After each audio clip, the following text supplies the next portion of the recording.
por acompañarnos. Ahí. Ahora sí. Sí, buenas tardes. Buenas tardes. Ahora sí. Entonces, gracias a todos por acompañarnos hoy en el webinar Prácticas y Experiencias de Enseñanza, Aprendizaje en la Ciencia de la Computación en el Aula. Esperamos que esta charla sea de mucha utilidad para todos ustedes. Mi nombre es Lorena Schlotterbeck y soy especialista en Ciencias de la Computación en Video Digital y me acompañan Cristina Cid, líder del área de contenidos, y Belén, líder de comunicaciones de los grandes proyectos. Antes de presentarles a nuestras tremendas panelistas, les quiero contar un poco sobre el proyecto IDEO Digital. Este es un proyecto país originado gracias a una alianza estratégica entre Fundación Codea y BHP Foundation, que busca crear las condiciones necesarias para implementar la ciencia de la computación en el sistema escolar público chileno para que miles de niños y niñas y adolescentes se conviertan en protagonistas de la sociedad digital del siglo XXI. La implementación de la idea digital comenzó este año con 2 capacitaciones a facilitadores. Ha sido un desafío muy grande, pero hemos tenido muy buenas experiencias entregando conocimientos y herramientas pedagógicas para que la experiencia de enseñar ciencia de la computación sea muy grata. Para los que no estén familiarizados aún con el concepto ciencias de la computación, en CODEA lo definimos como la disciplina de estudios que desarrolla conocimientos relacionados con los computadores y algoritmos, abarcando desde sus principios fundamentales el hardware, que son los componentes físicos, el software, que son los componentes informáticos, sus aplicaciones y su impacto en la sociedad. Es por este último principio, el impacto en la sociedad, lo que impulsa el proyecto. Instalar la ciencia de la computación en el currículum nacional chileno se hace indispensable por muchas razones. Pero en cuanto a cifras, queremos compartirles las siguientes. En Chile, el 42% de los trabajos pueden ser reemplazados por la automatización. 1 de cada 3 estudiantes chilenos pasan más de 6 horas en línea después del horario escolar. Pero solo 1,4% de los estudiantes chilenos están preparados para una sociedad del conocimiento. Estas razones le dan sentido a IDEO Digital. Buscamos disminuir las brechas en torno al conocimiento científico-tecnológico y entregar las mismas oportunidades a todos y todas. Todas las niñas y niños de nuestro país deberían aprender ciencias de la computación para desarrollarse en forma activa en esta sociedad tecnológica. Por lo tanto, para los que estén interesados en participar de nuestro proyecto, les dejamos el link a nuestra página web ideodigital.cl. En esta encontrarán un formulario de inscripción donde podrán recibir más información de necesitarla y también encontrarán los links directos a nuestras redes sociales. Por último, y para comenzar pronto a escuchar la tremenda experiencia que nos vienen a compartir nuestras expositoras, les quiero pedir que vayan dejando sus preguntas y comentarios en el chat, ya que al final de la exposición las vamos a ir respondiendo. Entonces, les cuento que hoy día estoy con 2 grandes profesoras que nos van a relatar sus experiencias y aprendizaje en torno a la implementación de la ciencia de la computación en el aula. En primer lugar, escucharemos la experiencia de Viviana Bordeta, de Fundación Sadowski.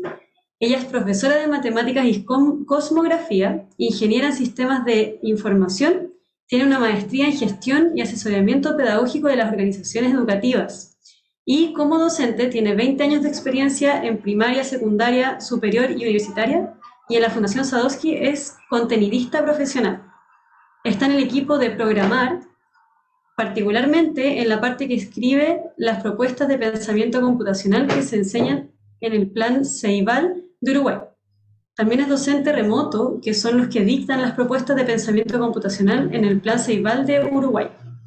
Viviana entonces nos va a compartir y analizar su propia experiencia en cuanto a la formación docente y en particular nos contará sobre cómo potenciar la labor docente y la ejecución de secuencias didácticas en contenidos de ciencia de la computación. Hola Viviana, ¿cómo estás? Hola, buenas tardes. Les voy a compartir mi pantalla. Súper.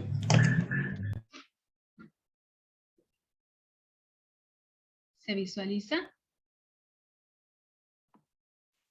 Sí, se ve súper. Ay, se me desconectó. A ver No, se ahora. desconectó. Sí.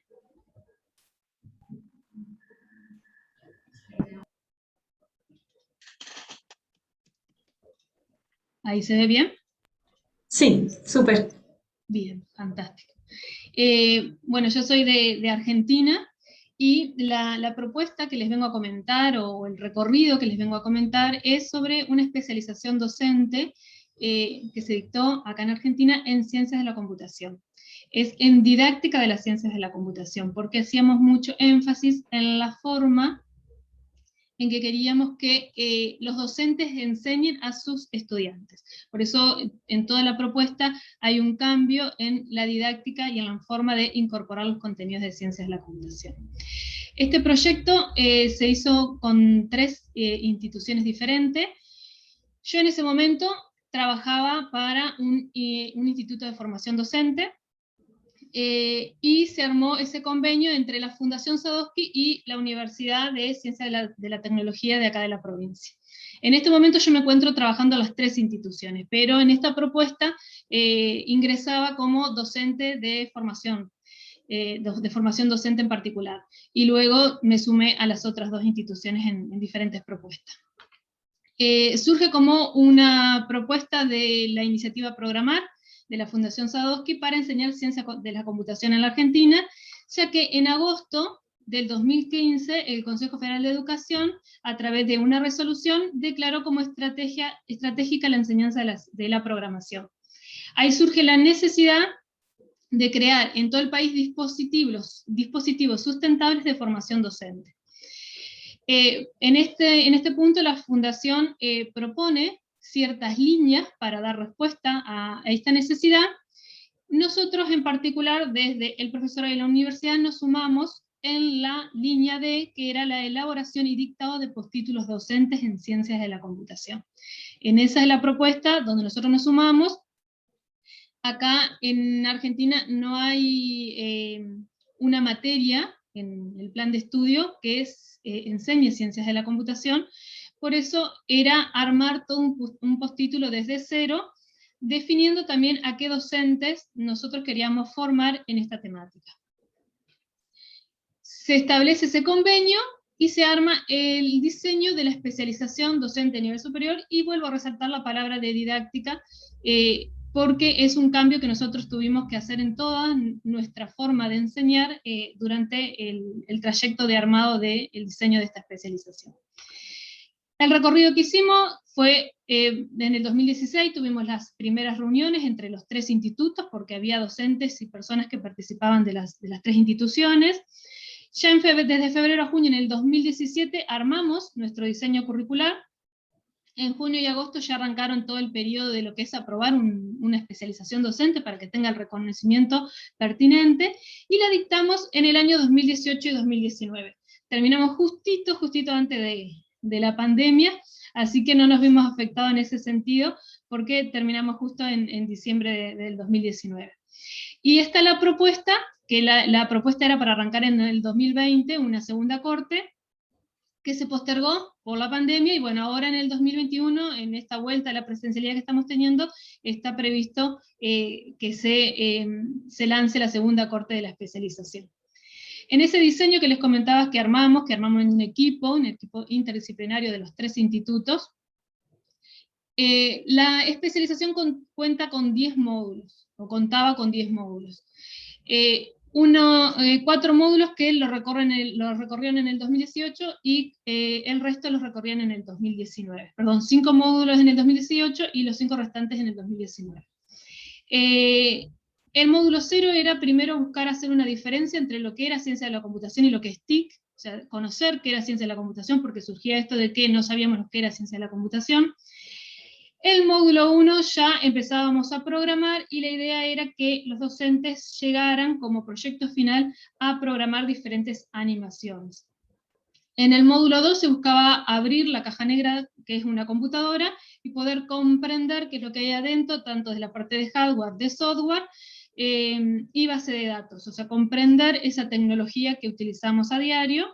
En el módulo 3 era un módulo de programación, pero en este caso el producto final que se esperaba que puedan realizar los docentes eran juegos, eran diferentes juegos que podían aplicar en sus áreas. El módulo 4 era pensamiento computacional, así que aquí trabajamos los ciertos pasos en pensamiento computacional, y el producto final, como para representarlo, realizaban simulaciones de distintas temáticas o problemáticas que ellos detectaban, realizaban una simulación. En el módulo 5 era donde ellos diseñaban una propuesta que tenían que aplicar en su aula, y en este caso se utilizaba la metodología de aprendizaje basado en proyecto. El módulo 6 se trabajaba con todo lo que es redes, internet y seguridad de datos. En este caso terminaban armando y configurando una red, además de reconociendo diferentes dispositivos que necesitaban para armar una red. El módulo 7, que era robótica, era un módulo gamificado, es decir, desde que ingresaban era un módulo que era todo un juego, y donde iban incorporando la programación de un robot. El módulo 8, que es el módulo de práctica, el segundo módulo de práctica situada, ellos tenían que armar un proyecto interdisciplinar, es decir, un proyecto con otros docentes de otras materias, que sea gamificado, ¿sí? Relacionándolo con el módulo que habíamos dado en robótica, ellos tenían que armar su propio proyecto gamificado para aplicar en el aula. Y el trabajo final, que se ve ahí separadito, el amarillito, en 3 partes, era porque como trabajo final se buscaba o se planteaba una propuesta donde se haga un proceso metacognitivo, por eso hacíamos ciertas instancias en el medio, para mirar cómo veníamos aprendiendo, qué conceptos habíamos incorporado y cómo lo podíamos transferir o aplicar a nuestra aula. El aula, la propuesta nosotros la planteamos desde el inicio, que sea diferente a las propuestas que estábamos acostumbrados. Entonces, en el aula cambiamos la disposición de los bancos, si bien muchas veces estamos acostumbrados a nuestros estudiantes a hacerlos trabajar en grupos. Cuando nos toca trabajar en grupo y trabajar con docentes de otras áreas y armar proyectos con docentes de otras áreas, por ahí eso nos cuesta un poquitito más. Entonces, el aula, desde que ellos ingresaban, las mesas estaban formadas para trabajar de 5 o 6 personas, o sea que era un grupo bastante numeroso, y cuando ingresaron, porque el aula la mantuvimos cerrada hasta el momento de arrancar, cuando ingresaron, el primer impacto que tuvieron era que se sentaban en grupo. Hasta hubo un grupo que cambió los bancos, los puso uno detrás del otro, se sentaron nuevamente uno detrás del otro, y los volvimos a que vuelvan a trabajar en grupo y que respetaran esta dinámica que proponíamos. Estas fotos que ustedes ven son sacadas dentro del Instituto de Formación Docente, es un establecimiento histórico, un establecimiento con muchos años, por eso van a ver toda la parte del piso, de las ventanas, todas antiguas.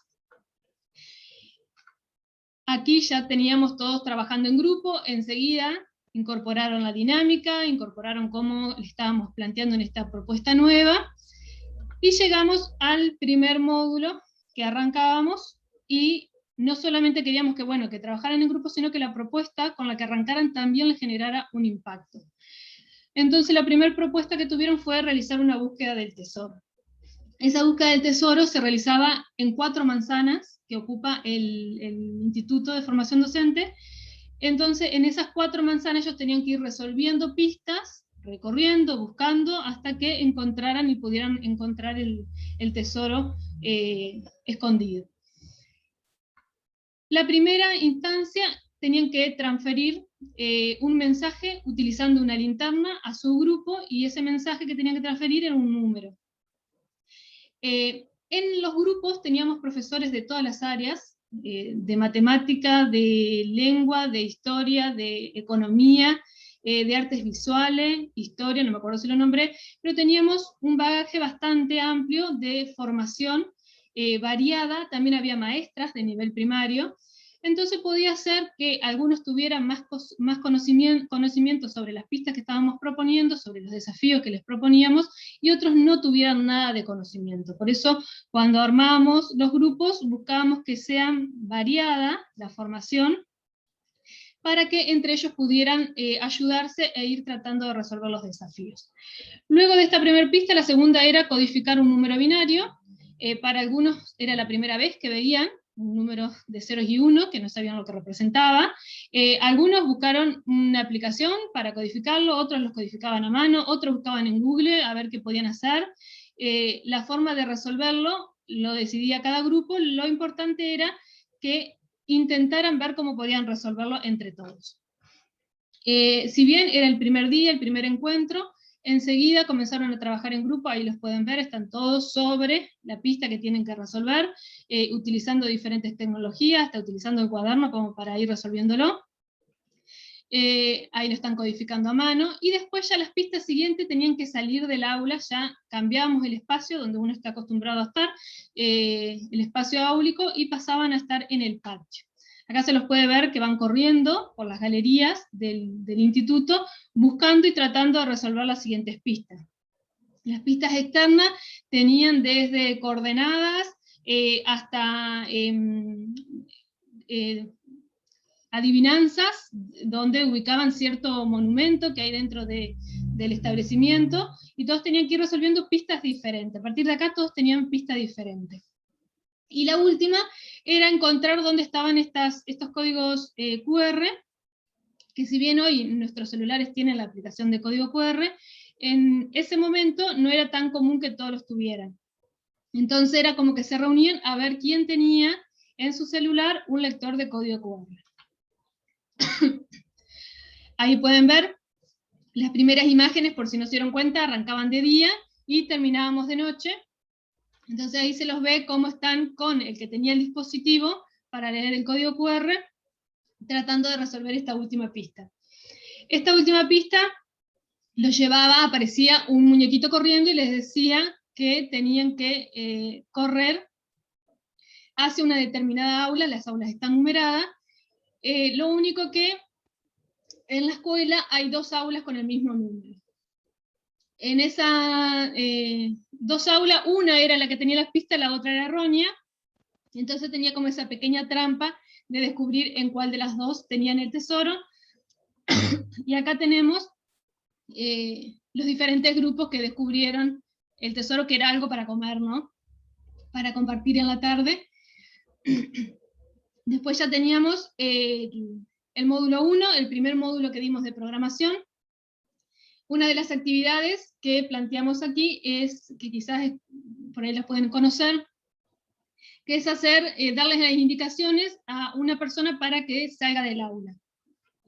En este caso, nosotros lo que hicimos es que la docente que dictaba, en este caso conmigo el módulo, se disfrazó de humanoide, tenía ese casco de realidad aumentada, y ese casco de realidad aumentada le impedía ver nada, ella tenía completamente a ciegas, entonces las instrucciones tenían que ser muy exactas para evitar que se tropezara y que pudiera cumplir con las instrucciones que les iban dando. Acá tenemos cuando iban acercándolo a la salida de la puerta, y ahí ya cuando se estaba por retirar y habíamos cumplido con el objetivo. Acá tenemos uno de los pizarrones que vamos anotando todas las instrucciones que se les va dando hasta lograr que salga del aula, porque este proceso lo hacemos 2 veces, porque nuestro propósito es que ellos reconozcan la estrategia de solución que están proponiendo para este tipo de actividad. Es decir, no importaba dónde el robot estaba ubicado en el aula, siempre lo primero que hacían era posicionarlo enfrente de la puerta, luego abrir la puerta y por último salir. Que pudieran identificar esas acciones, que lo que cambiaban eran las primitivas, pero la estrategia de solución con la que piensan el problema es la misma. Por supuesto que después les hicimos hacer a ellos, también tuvieron que escribir su algoritmo, y lo que hacíamos era que otro grupo sea el que ejecuta, no el que lo escribió, había otro grupo que ejecutaba, y cuando es otro el que ejecuta, encuentra diferencias o errores o pasos que faltan en eso que se propone. Entonces podemos ver diferentes fallas que ellos iban detectando, por ejemplo en este acá, que está cebando un mate, pero el mate no está ubicado donde está el termo. En este que decía soltar el termo, en vez de apoyar el termo, dejar el termo, lo decía soltar, entonces a una cierta altura lo soltaba y caía. Y luego empezamos a trabajar esta incorporación de de primitivas y de secuencias, de armar un algoritmo poniendo secuencias de instrucciones con diferentes robots. Este es un robot que es para bebé, pero cada uno de los anillos de ese gusano representa una instrucción. Entonces lo que tenían que lograr era que el gusano pasara por un cierto cuadrado verde y llegara al cuadrado rojo.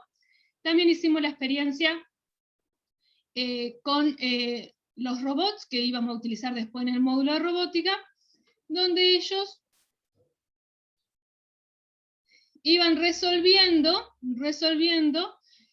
que el robot, por ejemplo, en este desafío se les planteaba que el robot tenía que salir del cuadrado, llegar al cuadrado amarillo y girar y moverse.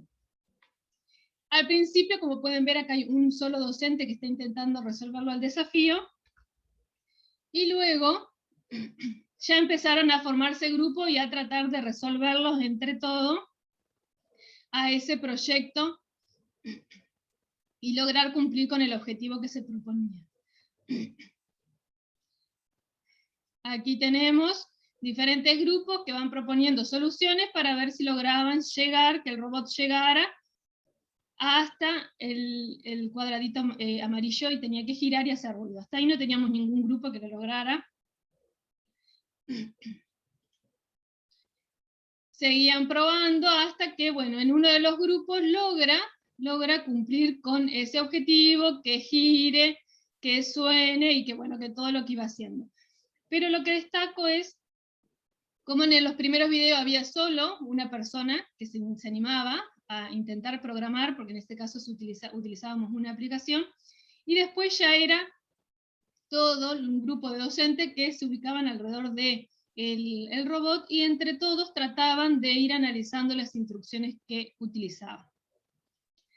El módulo 2, acá era donde yo les comentaba al inicio, que se abría la caja negra, y una de las actividades desenchufadas, fueron muchas, pero yo elegí acá una para mostrarles, era donde se abría una CPU, se desconectaban todos los componentes que hay en la CPU, se analizaban cuál era la función que cumplían, y luego se debían volver a conectar, por eso ven acá que están anotando, se debía volver a anotar y lograr que la computadora vuelva a funcionar. Si esas eran computadoras que teníamos en el aula, y esas computadoras, una vez que las desarmaban completas, tenían que volver a funcionar, reconociendo, por supuesto, cada uno de los componentes que tenían en su interior. En este caso representaban el flujo de información, y entonces por eso se armaba un cuello de botella y quedaban todos amontonados ahí frente del pizarrón. Y en esta ya representaban los circuitos por la computadora que habían reconocido cuando desarmaban la CPU, y también lo representaban en papel. Módulo 3 y 4, trabajábamos lo que son juegos y lo que es simulación. Acá ya trabajábamos con una herramienta para programar, en particular la que usamos acá fue Scratch, donde ellos tenían que escribir la narrativa de su juego y luego diseñarlo. Por eso tienen acá la escritura y la programación que están haciendo. También trabajamos con identificación de problemáticas, que eso lo utilizamos para la simulación. Entonces planteábamos problemas con límites muy amplios para que ellos tuvieran que acotarlo y proponer alguna solución tecnológica a ese problema. Buscaban reconocer patrones, por eso hicimos un juego con cartas. Entonces en esas cartas ellos buscaban patrones, después tenían que armar un código y codificar nuestro lenguaje en ese código que diseñaban. Estas fueron todas actividades desenchufadas que luego las aplicamos en alguna herramienta, pero primero siempre se realiza la actividad desenchufada. Y por último, se le mostraba este proyecto, que era de la universidad, donde se diseñó una aplicación para una niña que tenía una cierta discapacidad, y todas las características que tenía que cumplir esa aplicación. Esto se lo tomó como base para las simulaciones que ellos iban a tomar, con todos los pasos de la investigación que se hace para poder después incorporar los parámetros necesarios en una simulación. El módulo de redes, podría mostrarle los routers y todos los elementos, los cables de red, fibra óptica y demás que se usaron, pero en realidad lo que les muestro es esto de las actividades desenchufadas que se hicieron, donde en papel afiche tenían que representar lo que conocían de una red. Después con acuarelas representaban la codificación de la información, cómo estaba encapsulada, ¿sí? Entonces, bueno, ver cómo hacían para encapsular la información y después si podían decodificarla o no con esas acuarelas, las dificultades que tenían. Y por último, sí, como proyecto final estaba el armado de una red, donde debían compartir recursos, debían configurarlas y demás, ¿sí? O sea que estaba toda la parte digital, pero primero había toda una parte desenchufada donde se fortalecían los conceptos. Robótica, este fue un módulo que desde el inicio fue gamificado, desde el correo que ellos recibían, con la citación del horario donde se iba a realizar el encuentro. Era un correo que ya los introducía en el juego. Una de las profesoras se disfrazaba, en este caso era una maga, representando esa maga dentro del juego. Ahí hay otra, más que una maga, parece una bruja, pero bueno, era una maga. Teníamos fuego, por eso van a ver ahí allá atrás en el fuego. Bueno, yo estoy leyendo ahí la narrativa a medida que se va resolviendo. Y en este caso, si bien se ocupaban robots, los robots eran personajes dentro de nuestro juego que tenían vida, ¿sí? No eran robots, sino que eran personajes que tenían un cierto rol. Y los docentes eran los mentores que ayudaban a los catecúmenos, que eran los robots, a cumplir sus objetivos para lograr ayudar a esta maga a recuperar su reino. Lo primero que tuvieron que hacer era darle personalidad a sus catecúmenos, robots. Entonces tuvieron que diferenciarlos de los demás. Entonces cada uno tenía un cierto disfraz que los hacía únicos y los diferenciaba de todo el resto. Y a partir de ahí comenzábamos a resolver diferentes desafíos.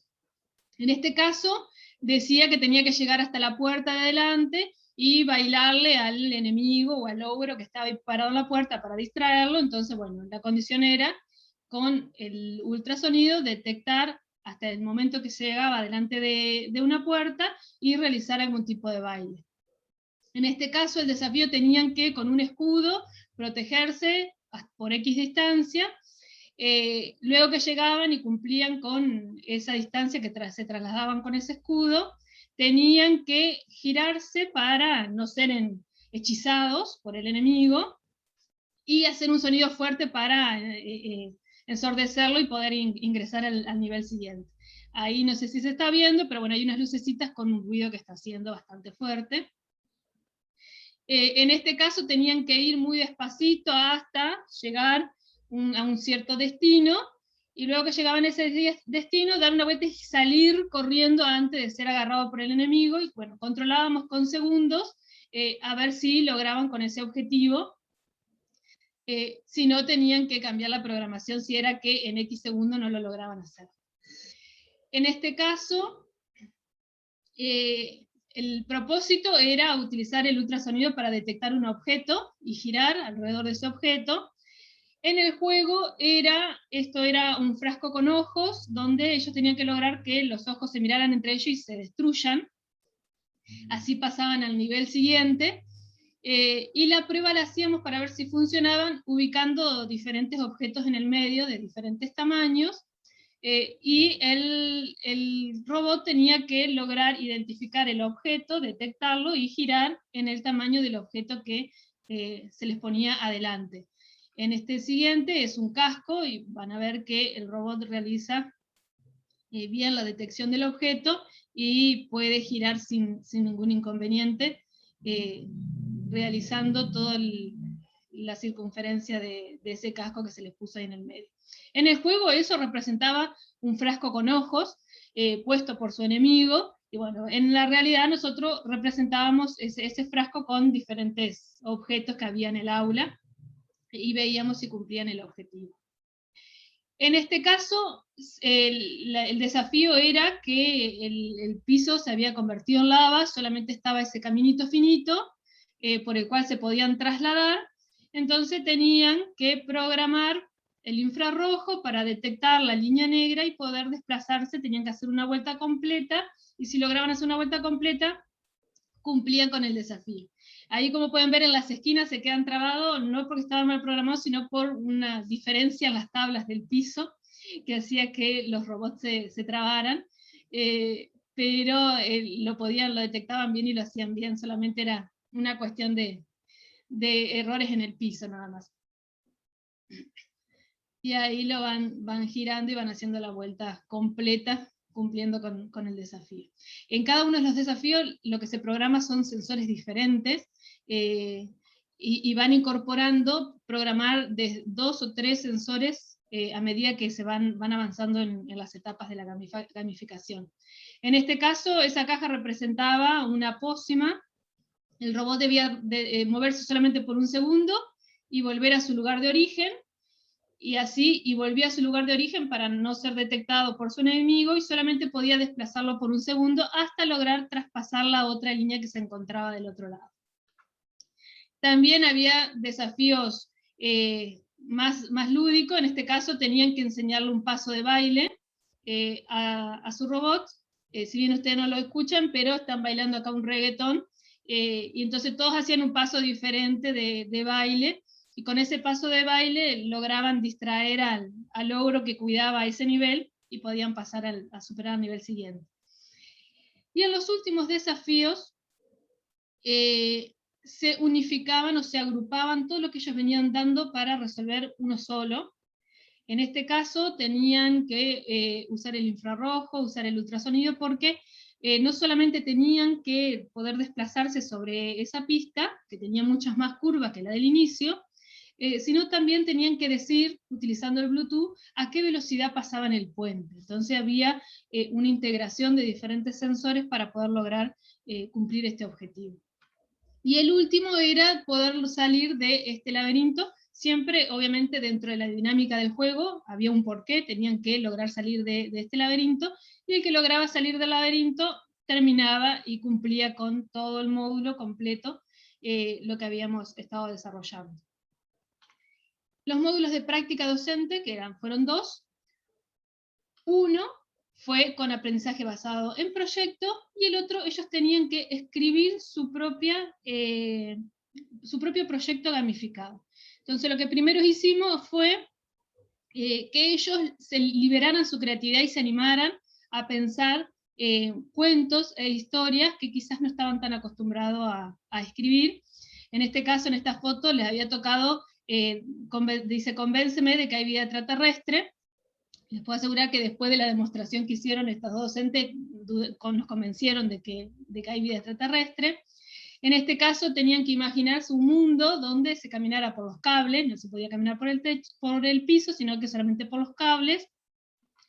Y en este caso tenían que imaginarse que su historia comenzaba ahí, estaban corriendo arriba de un tren, y como pueden ver, uno de los docentes estaba completamente tentado de risa de la historia que habían creado. Acá se lo aprecia mejor, porque estaban embobados con lo que habían escrito, y les causaba mucha gracia la propia escritura que ellos habían realizado, como que nunca se habían encontrado en un contexto de escribir algo de esta manera, y les causaba mucha gracia lo que habían escrito. Acá les presento unos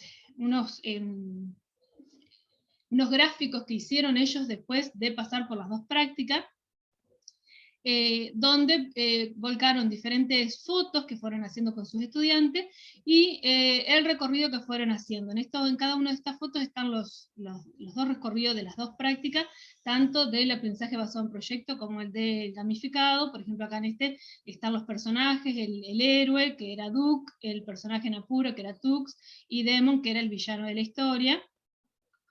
Estos, si bien sé que no los alcanzan a leer, pero bueno, para mostrarle algunos de los resultados de las propuestas que fueron realizando.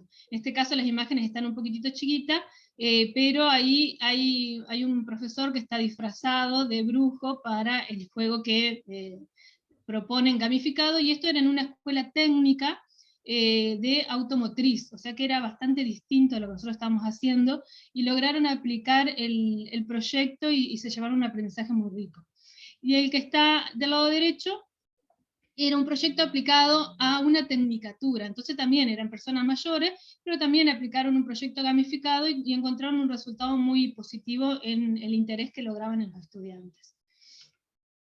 Acá estamos con una de las docentes y el grupo de estudiantes, ya lo último, y estas fotos yo las comparto como para representar el recorrido que se hizo, que se puede ver a los docentes que están sonriendo y que están trabajando en grupo, porque en toda la especialización se vivió eso, ¿sí? Se vio un trabajo distendido, que los entusiasmaba, que les proponía un desafío, que podían compartir, que trabajaban colaborativamente, que compartían momentos, que realizaban múltiples actividades, no solamente en una computadora, sino que trabajaban en papel, trabajaban en diferentes plataformas, tenían diferentes alternativas, hasta tal punto que logramos que un perro programara al final ya de la especialización. Las herramientas que utilizaron fueron muchas, nosotros no nos focalizamos en usar una herramienta, sino en proponerles diferentes alternativas, y después cada docente elegía cuál aplicaba en su proyecto. Estas son algunas de las que utilizamos: Scratch, Costone, MBlock, Pilas Bloque, App Inventor. El que tuvimos mayor dificultad fue App Inventor porque no teníamos buena conexión a internet, entonces se lo pudimos utilizar en menor medida. Y en todos los proyectos buscamos fortalecer los conceptos fundamentales, ya sea estrategias de solución, legibilidad, algoritmia básica, comandos primitivas, secuencias, procedimientos, repetición, alternativa condicional, repetición condicional, procedimientos con parámetros y asignación de variables. Todo cuando se enseñó se utilizó didáctica por indagación.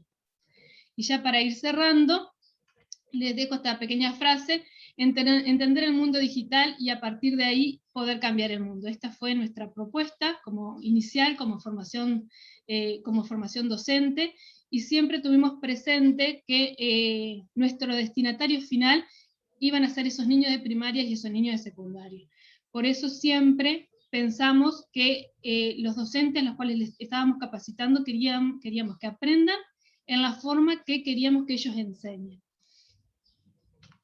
Bueno, muchas gracias. Muchas gracias, Viviana. Qué buena tu experiencia. Qué desafiante enseñarle a tantos docentes diferentes o con tan diferente perfil. Encuentro Sí, genial. fue todo un desafío. Al principio, a algunos les costaba ver cómo aplicar en sus áreas este tipo de contenido, pero creo que vieron la potencialidad cuando empezaron a hacer esos proyectos interdisciplinarios, ¿sí? Porque tenían a alguien específico y podían aplicar sus contenidos y armaron proyectos muy ricos e interdisciplinarios, y creo que ahí le pudieron encontrar la potencialidad que tenía incorporar en sus áreas ciencias de la computación. De todas maneras. Y ahí, en cuanto a docentes como bien eh, como interdisciplinarios o bien alineados como a las ciencias de la computación, pero desde distintos ámbitos, les presento a Valentina Arévalos, perdón. Ella es profesora de artes del Colegio Sagrados Corazones de las Monjas Francesas y cuenta con 4 años de experiencia en educación. Como algunos de los facilitadores que están por aquí presentes, veo a Marcos, a Rodrigo por ahí. Valentina participó del entrenamiento a facilitadores de video digital en el primer entrenamiento que realizamos y ya ha comenzado a implementar code en sus clases. Y en sus clases la implementación de programación ha sido todo un éxito, destacando la participación de sus alumnos y como la buena llegada que ha tenido. ¿Cómo estás, Valentina? Hola, muchas gracias por la invitación. La verdad es que tengo muchas ganas de contar mi experiencia, porque yo creo que de esta experiencia a lo mejor los docentes se van a motivar también a meterse a este mundo de la ciencia de la computación. Voy a compartir mi presentación.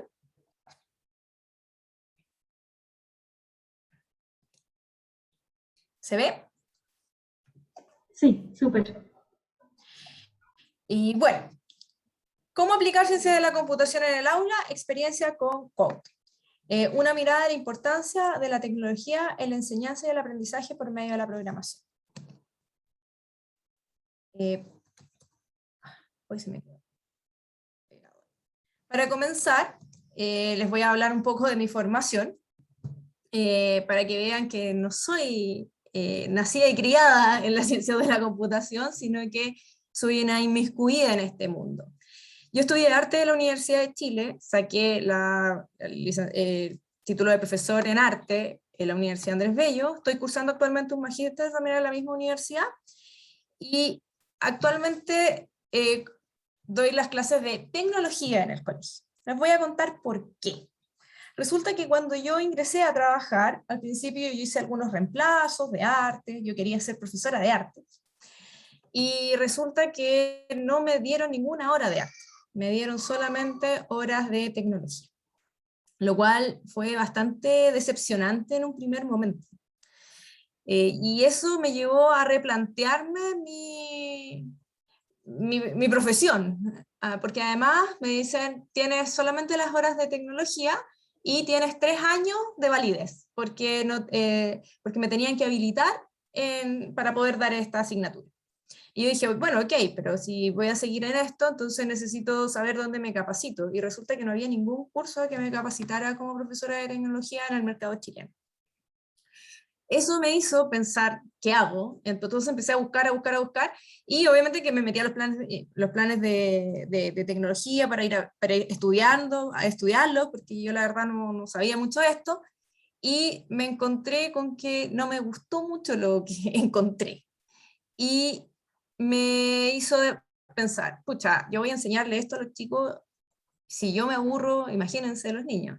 Y además que tenía poco de tecnológico, yo decía, a ver, si vamos a aprender algo de tecnología, tiene que ser con algo tecnológico, estamos en pleno siglo XXI, entonces no me encajaba, la verdad. Entonces empecé como en una búsqueda. Y como yo estaba incómoda, ¿no es cierto? Yo dije, pucha, ya, voy a buscar qué tengo que hacer. Y comencé a estudiar. Y empecé a encontrar cursos y capacitaciones, y comencé a certificarme, y empecé a averiguar si eso realmente me podía capacitar en algún momento para, o sea, habilitar más años para poder seguir trabajando. Y me dijeron que sí, pero que necesitaba igual un curso, un grado académico, así que por eso también empecé a estudiar el magíster. Entonces, haz algo hoy que tu yo del futuro agradezca. Yo digo que hay que estudiar, capacitarse y formarse a uno mismo. Yo partí desde las artes sin saber nada de ciencias de la computación, y ahora enseño ciencias de la computación. Y eso fue porque yo traté de buscar las formas de poder enseñar algo realmente tecnológico y algo novedoso y nuevo para los chicos. Yo quería hacer algo diferente. Hubo 3 hechos clave que me llevaron también a ordenarme un poco, porque la verdad yo me tuve que dar varias vueltas para poder encontrar esta ruta. Entonces, lo primero es que mi marido se metió a un bootcamp para aprender a programar, y ya era como algo que se hablaba en la casa. Incluso me mostró un video de code motivacional y que hablaba sobre los trabajos del futuro. Y me decía, nosotros tenemos niños, yo quiero cambiar el área en la que estoy trabajando, mira esto.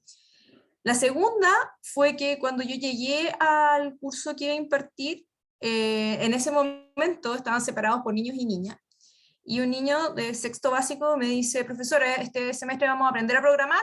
Así fue la primera pregunta, y yo así como, no, pero me parece muy pertinente lo que estás preguntando, ¿no?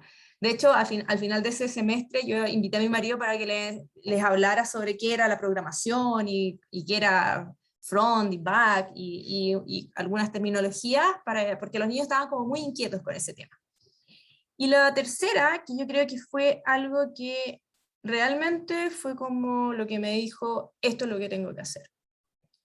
Resulta que entraba un chico a la sala, de segundo básico, entraba a la sala de computación a jugar. Y todos decían, hay que llevarlo de vuelta a su sala. Pero él siempre entraba a jugar. Este chico tiene Asperger, y todos pensaban que él estaba solamente jugando o arrancándose de la clase.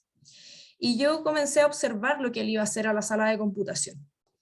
Y cuando me acerqué a ver lo que él estaba haciendo, me di cuenta que él estaba haciendo algo muy similar a lo que hacía mi marido en el computador. Él estaba trabajando por medio de bloques, ¿sí? Que era distinto, pero en el fondo él armaba algo y ocurría algo en la pantalla derecha. Entonces yo dije, este chico está programando, y está programando en base a su propio imaginario. Me pareció súper interesante, anoté el nombre y lo busqué. Era Scratch. Y cuando me metí a Scratch, yo dije, esto es lo que yo tengo que enseñar, tengo que aprender esto, y con esto yo les voy a poder enseñar programación a los niños, porque obviamente yo no sabía nada en ese momento. Entonces me puse a estudiar, y yo dije, bueno, ¿de dónde voy a encontrar algo para estudiar Scratch? Y encontré los cursos de jóvenes programadores. Comencé a hacer los cursos, y resulta que ya cuando me sentí como en confianza, hablé con mi coordinadora, esto fue las vacaciones de invierno, y le dije, ¿sabes qué? Voy a cambiar todo lo que voy a hacer el segundo semestre, y voy a comenzar a enseñar programación. Y me dijo que sí. Y yo creo que ese fue como el cambio radical, porque siempre uno necesita un apoyo un poco más arriba cuando uno es profesor, porque uno al final no se manda solo. Entonces me dijo que sí, y comencé muy precariamente al inicio enseñando ciencias de la computación, pero a través de Scratch. Esto me permitió también poder trabajar con proyectos, y fueron mis primeros pasos. Este año no estoy enseñando Scratch, comencé con Code. Como decía Lorraine, yo participé en la capacitación de IDEO Digital, porque al entrar en este mundo de la ciencia de la computación, se me empezó a abrir también un mundo profesional, porque no solamente, trabajo con otros proyectos de STEM, llegó un proyecto también al colegio que también lo dirijo, que es un proyecto más ligado a la robótica y la programación, y bueno, el proyecto IDEO Digital. También ganamos un concurso con unas niñitas de séptimo básico que estaba enmarcado en la COP25, entonces empezaron a abrir como varias ventanitas, solamente por el hecho de haber entrado al mundo de la ciencia de la computación.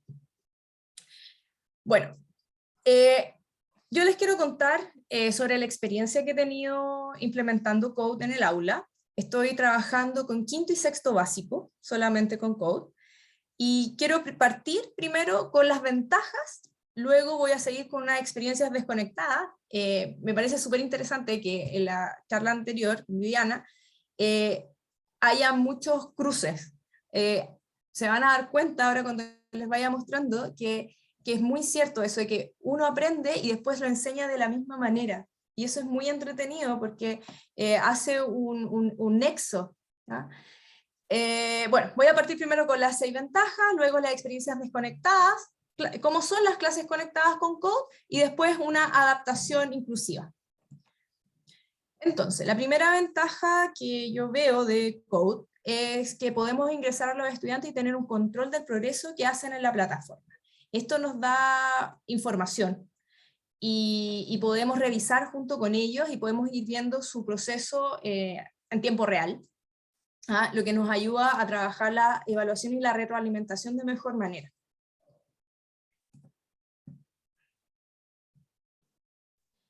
La segunda ventaja es, no solo tienen espacio para crear. Code, a diferencia, por ejemplo, de Scratch, tiene cursos estructurados por nivel, lo que permite trabajar por edades. Entonces nosotros podemos escoger estos cursos y organizarnos de mejor manera para saber cómo se lo vamos a enseñar a qué niño y el nivel de complejidad que puede llegar. Entonces podemos ir escogiendo estos niveles. La tercera ventaja que yo veo es que los cursos enseñan ciencias de la computación por medio de programación. Podemos trabajar conceptos de ciencias de la computación como algoritmos, bucles, loops, depurar, etc. Y nos enseña vocabulario técnico y también ciudadanía digital. Y todas estas habilidades son súper necesarias en el siglo XXI. Ser ciudadanos que trabajen de forma segura dentro de la red es súper importante, que tengamos niños que vayan a ser adultos que sepan manejarse dentro de esta sociedad digital de forma más segura, que puedan mantener, no sé, sus contraseñas seguras, compartan información que sea fidedigna, que no estén compartiendo fake news, que también tengan un comportamiento social adecuado, de respeto dentro también de las redes sociales, que no sean seres agresivos, o que se pueda trabajar también temáticas como el bullying, el ciberbullying, La cuarta ventaja son estas actividades desconectadas. Creo que estas actividades son lo más desafiante para los docentes porque nos permiten sacar a los alumnos de la pantalla un rato y aplicar los conceptos al mundo real.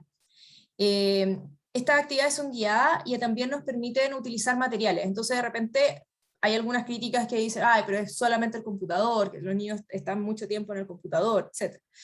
Pero con las actividades desconectadas, nosotros lo que hacemos es sacarlo y también trabajar otras habilidades que son, por ejemplo, que recorten, que peguen, que hagan dibujo. Entonces ellos también están trabajando otro tipo de habilidades. Además que las actividades desconectadas nos ayudan también a iniciar los conceptos, como una introducción a los conceptos de ciencias de la computación, que a veces pueden ser un poco más complejos, y también a trabajar cuando tenemos mala conectividad. La quinta ventaja, yo digo que es la transversalidad de los objetivos de aprendizaje y las habilidades que se pueden desarrollar. Permite el trabajo interdisciplinario. En la charla anterior hablaban de cómo los profesores podían trabajar unos con otros siendo de áreas tan diversas. Bueno, esto lo permite también. Y además, yo hago mucho hincapié en mis estudiantes cuando estamos trabajando para que ellos mismos se den cuenta qué habilidades están desarrollando de otras asignaturas en la asignatura de tecnología, que es la que yo imparto. Entonces ellos se dan cuenta que están trabajando matemática. Por ejemplo, hace poco estuvimos trabajando con Artista, que es un programa en Code en el que ellos pueden dibujar, pero para poder dibujar y dar las instrucciones tienen que trabajar con ángulos. Entonces ellos estaban aplicando conceptos de geometría dentro del programa. Estaban trabajando arte porque tenían que trabajar con color y con composición, y estaban también trabajando lenguaje porque ellos necesitan tener una buena comprensión lectora de las instrucciones que están leyendo de la plataforma. Entonces, yo hago mucho hincapié en que ellos estén siempre atentos y conscientes de lo que están aprendiendo. Y bueno, y otra habilidad importante es que ellos dejen de ser meros usuarios, sino que también se vuelvan en creadores de contenido. Y en la sexta ventaja es trabajar las actitudes, el trabajo colaborativo, el respeto, la perseverancia, la autonomía. Es importante trabajar en torno a los errores, perderle el miedo al error. En programación, en ciencia de la computación, se cometen muchos errores, pero esos errores no son malos, esos errores son oportunidades. Entonces también que ellos entiendan que si se equivocaron no pasa nada. Entonces trataban también bajar así como un poco la ansiedad y trabajar la perseverancia y la tolerancia a la frustración, porque muchas veces ocurre que hay chicas que se les hace difícil, que no están entendiendo mucho y quieren dejarlo todo tirado, agarrar el computador y lanzarlo por la ventana. No, no es así, no pasa nada si te equivocas, si te cuesta un poco más, lo repasamos de nuevo, no importa. Entonces, eso es algo que hemos estado trabajando, y de hecho en las actividades desconectadas que les voy a mostrar hay una experiencia en específico de eso. Bueno, voy a partir con la primera experiencia de una actividad desconectada. Esta es la actividad inicial de Code en el módulo E. Esto lo trabajo con quinto básico.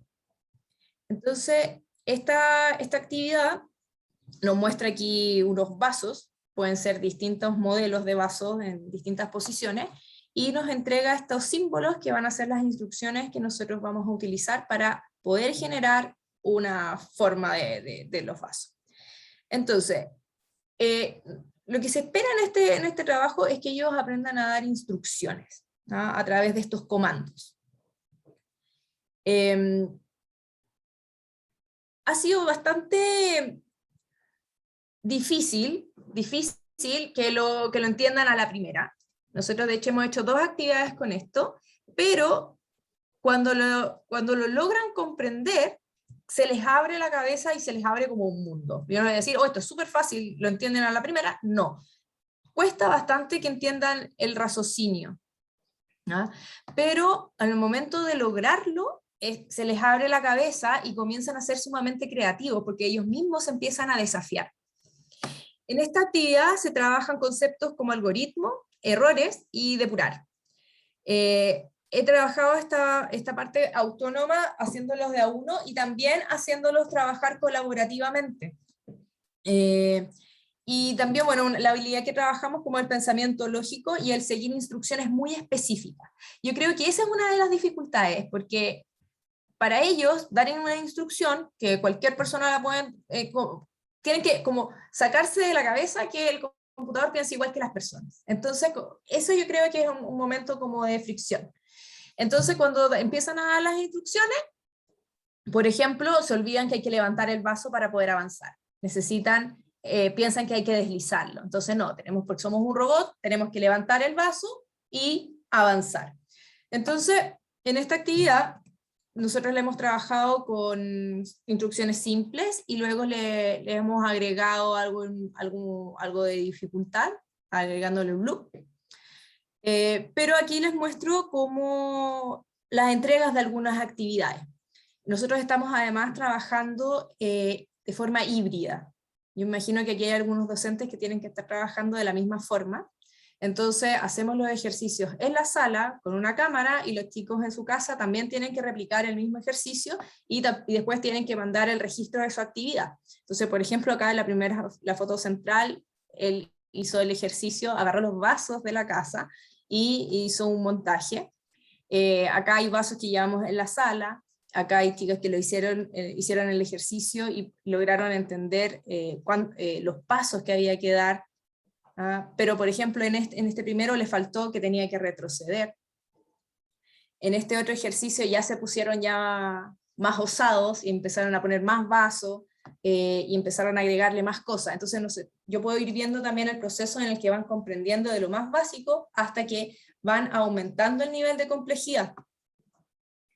Acá hay otros que utilizaron el girar. Esta actividad ha sido bastante, yo creo que de las que he hecho, creo que es la más desafiante a nivel de concepto, a nivel de que logren entender la instrucción para poder generar algo. Esta actividad la hice con sexto básico, son los tangrams. Esta también tiene que ver con algoritmo y seguir instrucciones, pero la diferencia de esta es que la trabajamos con el curso completo, o sea, le pedíamos a alguno de los niños que diera una instrucción y el curso tenía que armar este tangrams.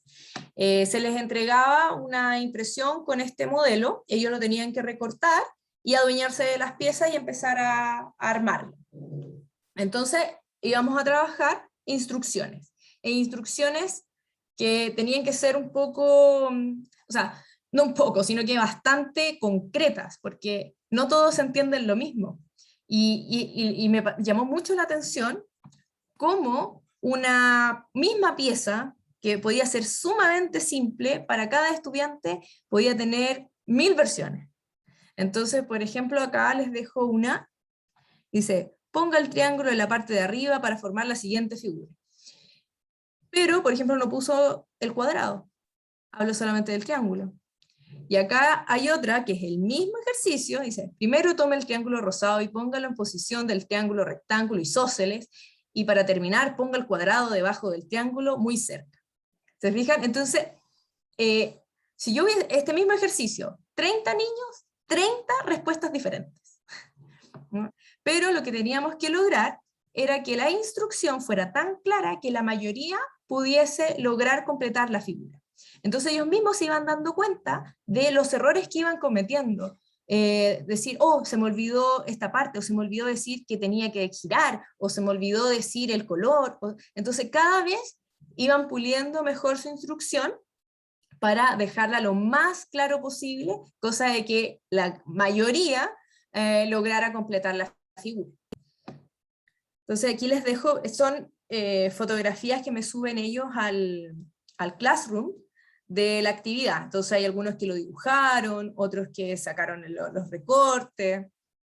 A mí me gustó esta conclusión porque además ellos tienen que trabajar con una bitácora, el cuaderno, donde ellos tienen que ir poniendo las reflexiones que hacen clase a clase.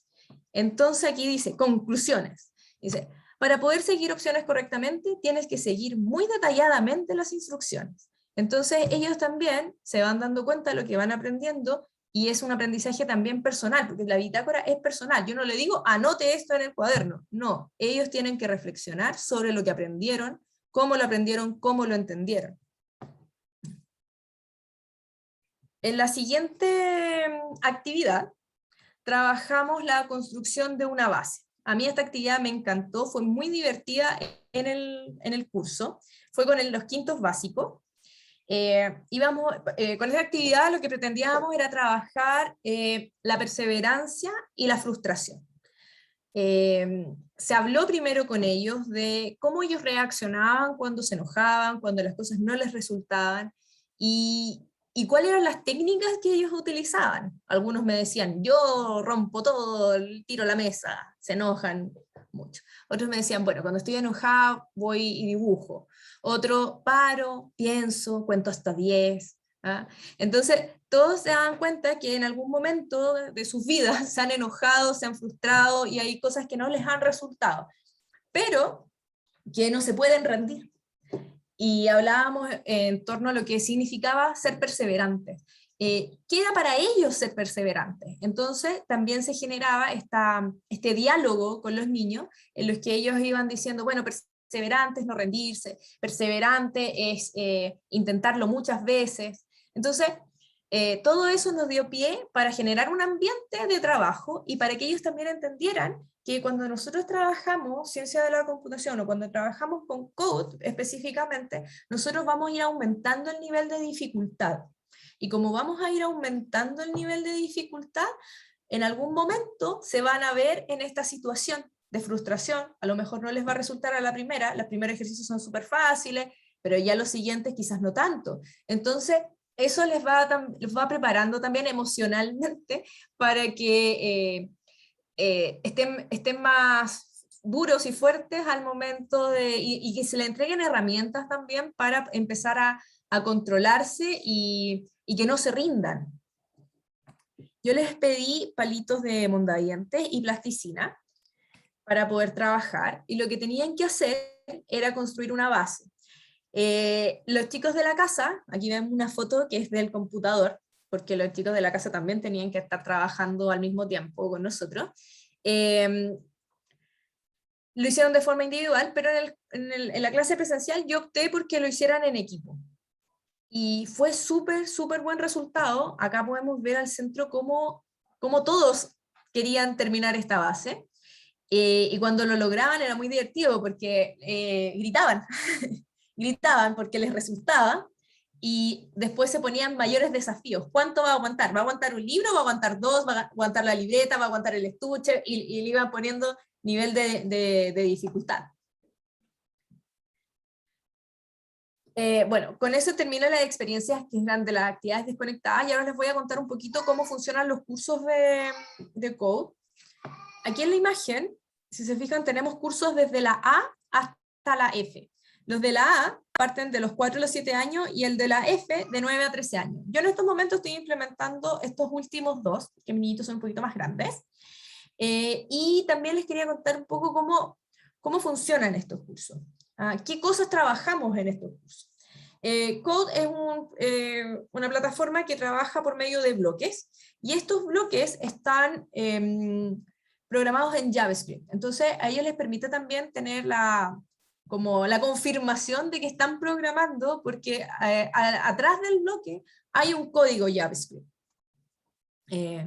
Trabajamos, en los cursos se van trabajando de a poco e introduciendo conceptos. Entonces cada actividad tiene un objetivo de aprendizaje y tiene un concepto a trabajar y practicar a través de entre 10 y 15 ejercicios que se van trabajando. Esto nos permite trabajar conceptos de ciencias de la computación, desarrollar habilidades de pensamiento crítico, creatividad y el trabajo con objetivos de aprendizaje transversales. También la resolución de problemas, el trabajo colaborativo, porque no necesariamente los niños tienen que programar en su computador solos, pueden hacerlo en parejas.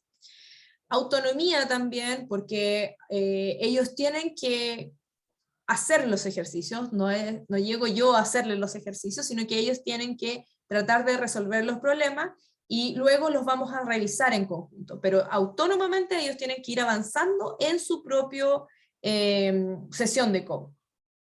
La comunicación también es una herramienta, una habilidad que nosotros vamos desarrollando cuando trabajamos, porque muchas veces tenemos que dar instrucciones o recibir instrucciones también. La comprensión lectora, cada vez que ellos leen la instrucción de algún ejercicio, tienen que comprender lo que están leyendo. Yo me he dado cuenta que de repente esa es una de las habilidades que tienen más descendidas, que muchas veces no entienden lo que leen. Entonces, trabajarlo, ellos mismos se van dando cuenta, hoy realmente lo decía ahí mismo y no lo entendí, a ver, ¿qué está pasando? Entonces, también que se vayan dando cuenta de dónde está la falencia y cómo poder ir arreglando esto. Entonces, me voy a concentrar más, lo voy a leer de nuevo, lea las instrucciones, si no lo entiende se lo voy a explicar, pero léalo primero. Y a grandes rasgos, eso. Ya les había dicho, la programación por bloques están programados con JavaScript. Cuando nosotros trabajamos con la plataforma, necesitamos internet y necesitamos buena conexión. Eso es importante para poder trabajar. También tenemos niñas y niños en el curso que tienen distintas habilidades. En el caso del quinto básico, yo trabajo con un chico que tiene dificultades. Él tiene problemas de aprendizaje, tiene problemas cognitivos, tiene problemas de vista y también tiene problemas motores. Entonces yo decía, es un desafío poder trabajar con él, además que estaba trabajando con 45 minutos solamente por la reducción horaria en la que estamos por pandemia. Entonces era súper complicado en un primer momento. Tuve la suerte de que este año esté una practicante que me está ayudando dentro de la sala con él, entonces lo acompaña.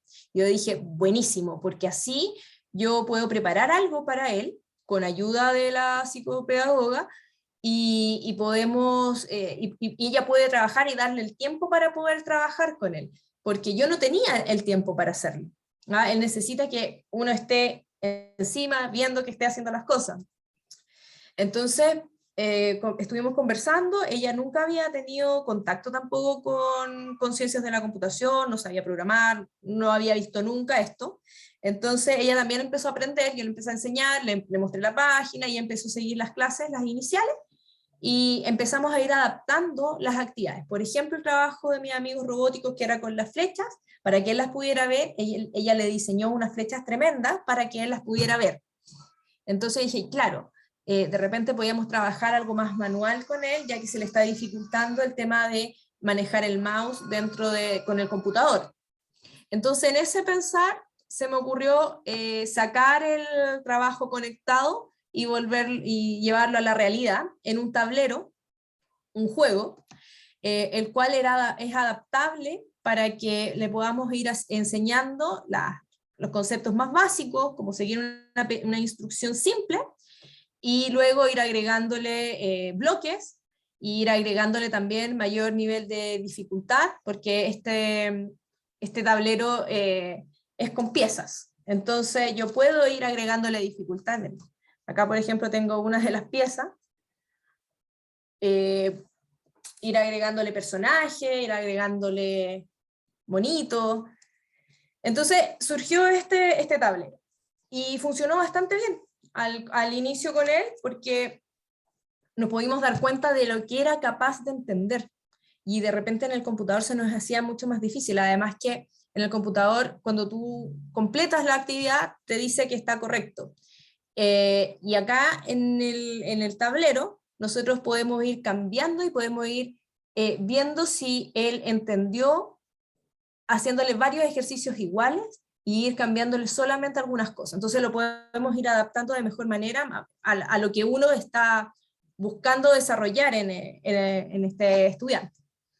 Entonces yo le hice una especie como de plan de lo que yo quería que él lograra en estas primeras sesiones, y lo primero era que entendiera algoritmos simples, o sea, por ejemplo, avanzar. ¿Cuánto avanzar? 3. Y yo con eso ya estaba, ok, entendió qué es avanzar. Luego empezar a agregarle, por ejemplo, avanzar 3 es repetir 3. Luego empezar a cambiarle el puzzle para ponerle mayor dificultad para que él tenga más caminos que seguir. Luego que empiece a reconocer errores, los bugs, y que los pueda solucionar. Ahora actualmente ya él está metiéndose más en la plataforma y está trabajando ya conectado, ¿ya? Pero esto nos permite ver que el programa Code o ciencia de la computación en general, nosotros igual lo podemos ir adaptando a nuestra realidad, es flexible, no necesariamente tiene que ser algo como muy cuadrado, sino que nosotros podemos como docentes ir trabajando, ir adaptando a las necesidades de nuestros niños. Entonces, este tablero no solamente podría servir para un chico con necesidades especiales, sino que también, por ejemplo, cuando no tenemos una buena conexión de internet. Aquí les dejo ahí otros registros. Esto fue un trabajo que hice en el colegio, con materiales del colegio. Esta vez no gasté nada. Estuve ahí solamente recortando y pegando. Y bueno, con eso quería finalizar mi presentación. Y ojalá que tengan varias preguntas que hacer.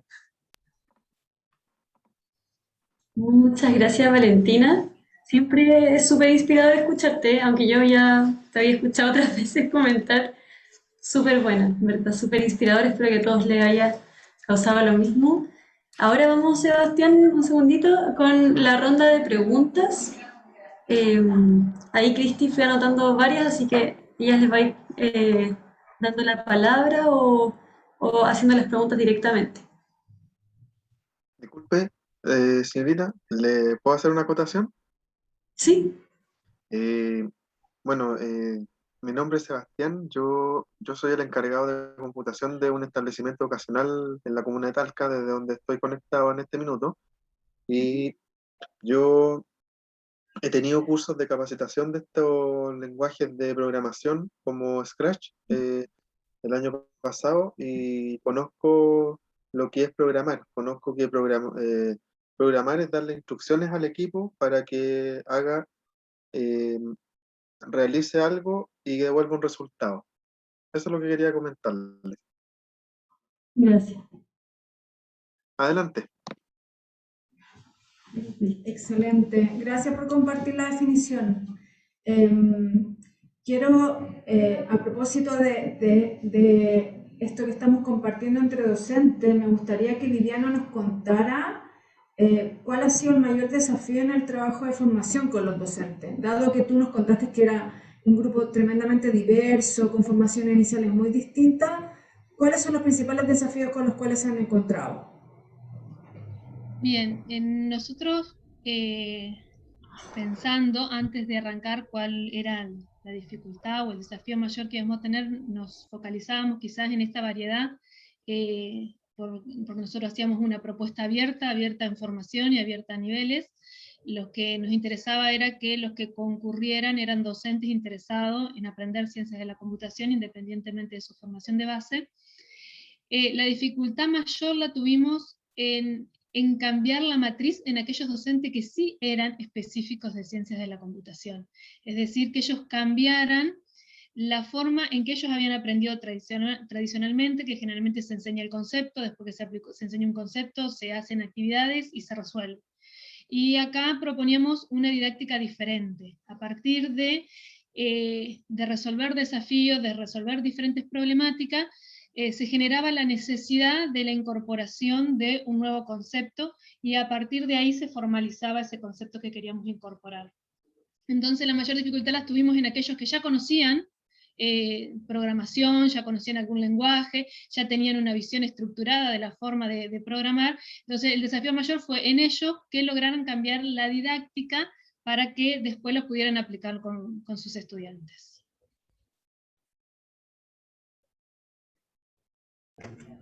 Excelente. De hecho, el desafío de desaprender muchas veces una disciplina, yo creo que es lo más interesante cuando nos encontramos con grupos tan diversos y hay o sea, es muy enriquecedor lo que se produce en el grupo. Y ahora, llevándolo a lo que Valentina nos compartió. La verdad es que yo estoy súper emocionada con lo que nos contaste. Y me gustaría que nos contaras algo particular en relación a cómo es el diálogo con la capa directiva de los colegios, porque yo sé que hay muchos docentes que están como súper entusiasmados, pues dicen, pucha, ¿cómo hablo con el director y cómo lo convenzo y qué le tengo que decir? ¿Qué se hace en eso? ¿Cómo dialogaste tú con la capa directiva del colegio? Probablemente vino de arriba para abajo, de abajo para arriba, ¿qué es lo que se hace ahí? Ay, qué difícil la pregunta que me haces.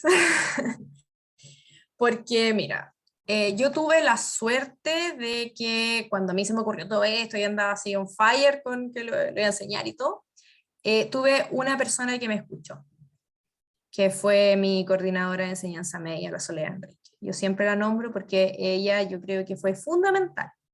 Además que yo llevaba muy poco tiempo en el colegio, yo como no comencé a trabajar inmediatamente como profesora. Yo me di mis vueltas, estudié Derecho, después me fui a Arte, después me fui al país, volví al país, y ahí comencé en Pedagogía. Yo tenía poca experiencia, entonces es un riesgo también para ellos pensar, ay, hay esta cara que acaba de llegar, ¿te fijas? Entonces yo se lo agradezco mucho porque me escuchó. Entonces, yo creo que siempre como docentes tenemos que no nos queda otra que también llegar con las ideas más a coordinación y dirección. Entonces, es importante que los directivos y los coordinadores se abran también a escuchar.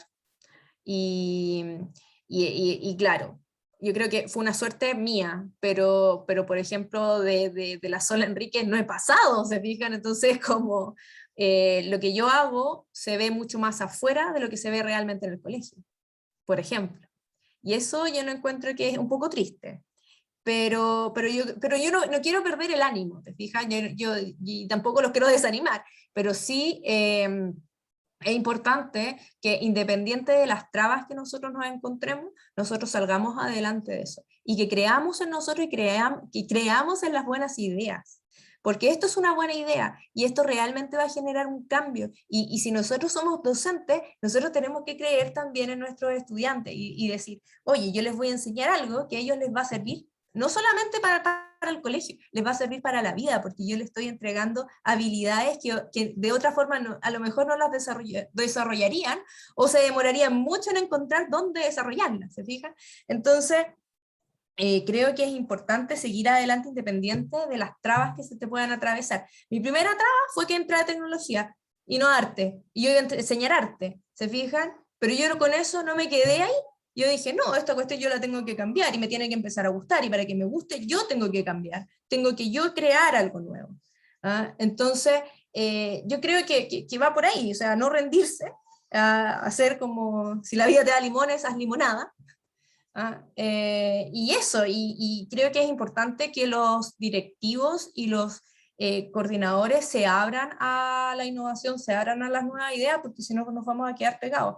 Yo creo que la pandemia nos hizo pasar cosas muy malas, pero también abrió oportunidades. Si yo no hubiese tenido la pandemia, a lo mejor no hubiese podido hacer el cambio curricular que yo quería dentro del colegio. Pude enseñarles desde quinto a segundo medio programación con Scratch y trabajar con proyectos. Y a lo mejor en otras circunstancias no se me hubiese dado de tan buena manera. Entonces, yo creo que hay que abrirse a la innovación y como profesores tenemos la misión de siempre estarnos perfeccionando y buscando cosas nuevas para enseñar.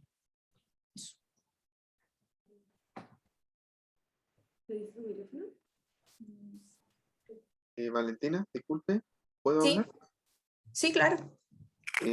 Bueno, en primera instancia, estuve escuchando atentamente lo que usted puso sobre programación y actualmente, hoy en día, la programación en Scratch y en otros lenguajes de programación que se han conocido, eh, le dan un potencial aprendizaje al estudiante para seguir instrucciones, porque la programación es instruir al sistema a que haga una serie de pasos para devolver el resultado que se está esperando. Y Sí. eso se ve, eso no solo se ve en Scratch, sino que se ve en todos los lenguajes que existen en informática, como como C, PHP y todos los Python y todos los lenguajes que se conocen. O sea, yo tengo nociones de programación porque mi fuerte es soporte informático. Actualmente llevo 4 años trabajando para la educación municipal de Talca como encargado de computación. Estaba encargado del laboratorio, eh, de la mantención de los equipos, tanto del laboratorio como de otras dependencias que están a mi cargo en la parte informática. Y hoy en día, para un encargado de computación, todos los días le van a surgir inconvenientes y problemas que solucionar acerca de la tecnología de información, porque el profesional informático para eso está. Gracias, Sebastián. Yo sé que hay hartas preguntas, quizás si quieren abrir el micrófono mejor levantar la mano porque vayamos en orden. Solo quiero como cerrar a lo que dijo Valentina como respuesta, que una clave de la credibilidad que tiene que tener uno como docente es la confianza, y generar relaciones de confianza entre los pares, con la capa directiva, para poder sacar los proyectos en adelante. Voy a leer un par de preguntas que salieron antes, que a lo mejor se responden bien cortito. Una para Viviana, es como bien concreta, preguntan si el programa que se dicta en Argentina se lleva a cabo solo de manera presencial allá, y le pregunto al tiro a la Valentina para que vaya detrás, ¿cuánto tiempo te llevó a aprender todas las habilidades antes de empezar a enseñar? Bien, nosotros la primera propuesta de formación fue presencial, era completamente presencial, y a partir de lo ocurrido el año pasado, modificamos la propuesta para hacer una capacitación virtual, respetando la didáctica para lo que pensamos la primera formación, pero que esta sea principalmente virtual con algunos encuentros presenciales. Más que para Argentina, yo lo limitaría es para nuestra provincia, ni siquiera está abierta para toda la Argentina. Nosotros la que hacemos es particularmente para la provincia de Entre Ríos, que es donde yo estoy, porque es de donde tiene reconocimiento, donde presentamos para obtener reconocimiento, es dentro de la provincia a la que pertenecemos. Así que si bien es virtual, es limitada para los docentes de nuestra provincia. ¿Contesto yo ahora? Me habías preguntado cuánto tardé en trabajar, o sea, en aprender. Todavía no aprendo todo, sigo aprendiendo, yo sigo aprendiendo. Yo creo que, mira, es fundamental seguir estudiando constantemente, pero también no necesitas ser un experto. O sea, por ejemplo, cuando yo aprendí a utilizar Scratch, yo me metí cuando estaba como en el nivel intermedio del curso de jóvenes programadores, me lancé, sin miedo, como me tiré un piquero así de cabeza, sin miedo. ¿Por qué? Porque si yo me quedaba en el no sé, no sé, no sé, no sé, no sé, no yo lo iba a hacer nunca. Entonces me lancé. Y en el camino fui aprendiendo más. Entonces yo aprendía un poquito, lo enseñaba, aprendía otro poquito, lo enseñaba. Entonces siempre estaba aprendiendo. Por ejemplo, ahora estoy enseñando en 7º y 8º a hacer páginas web. Yo hace un año atrás no sabía. Entonces, siempre estoy tratando de capacitarme y estoy viendo cuál sería lo más novedoso, lo más entretenido que les podría enseñar y que les pudiera servir. Entonces siempre estoy buscando un poquito más. Hice un curso de Arduino, hice un curso de Microbit, entonces siempre estoy tratando de ir perfeccionándome, pero sin miedo a equivocarnos. Y lo más entretenido de esto es que los alumnos aprenden más rápido que uno y te superan inmediatamente. Y eso es súper rico, porque en el fondo tú dices, yo le entregué las herramientas para que este niño ahora esté, pero así, superior.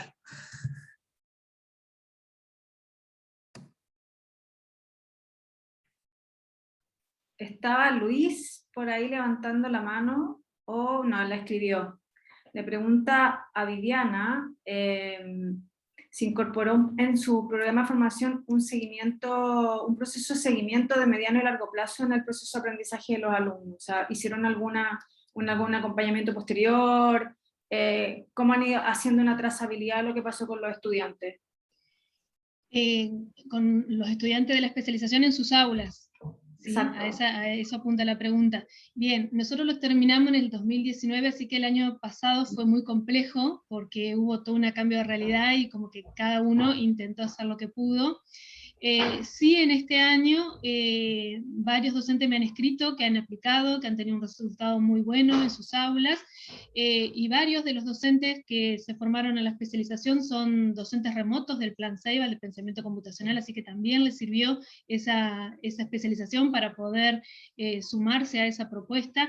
Así que en este año sé que algunos medianamente han intentado incorporar algunas experiencias que son las que me han compartido y me han escrito, pero sé que el año pasado, justo con la pandemia, se complicó el llevar a cabo adelante sus proyectos. De todas maneras, como la especialización ellos llevaban a cabo experiencias de aula, así que en el 2018 aplicaron una experiencia de aula, en el 2018 hicieron otra experiencia, en ese hicimos todo un relevamiento, y todos tienen una mirada muy positiva, si bien algunos planteaban que inicialmente por ahí tenían conocimiento de programación, pero se les dificultaba el cambio con la didáctica que se proponía. Cuando lo llevaron a cabo en el aula, al ver el entusiasmo que tenían los estudiantes realizando las actividades que proponían, las dinámicas, el trabajo colaborativo que se desarrollaba entre los estudiantes, todos fueron resultados muy positivos de lo que fueron implementando. Muchas gracias. Perdón. Muchas gracias a ambas, Viviana y Valentina. Les puedo pedir un último favor a todos los asistentes que prendan sus cámaras para sacar una foto para redes sociales. Y mientras tanto quiero rescatar un poquito los mensajes que han puesto en el chat de lo inspiradoras que fueron las experiencias que nos compartieron hoy día ambas, de lo que es al final atreverse y tirarse a la piscina. Y los invito a todos a dar ese paso a la transformación digital, no solo porque nos permite y les permite a nuestros estudiantes desarrollar habilidades digitales, sino porque también les mejoramos el rendimiento y les damos posibilidades donde de repente hay muchas trabas. Entonces, eso, le agradezco nuevamente mucho a Viviana y a Valentina, y ya veo hartas cámaras prendidas, así que vamos a sacar una foto. Ay, parece que hay unas cargándose.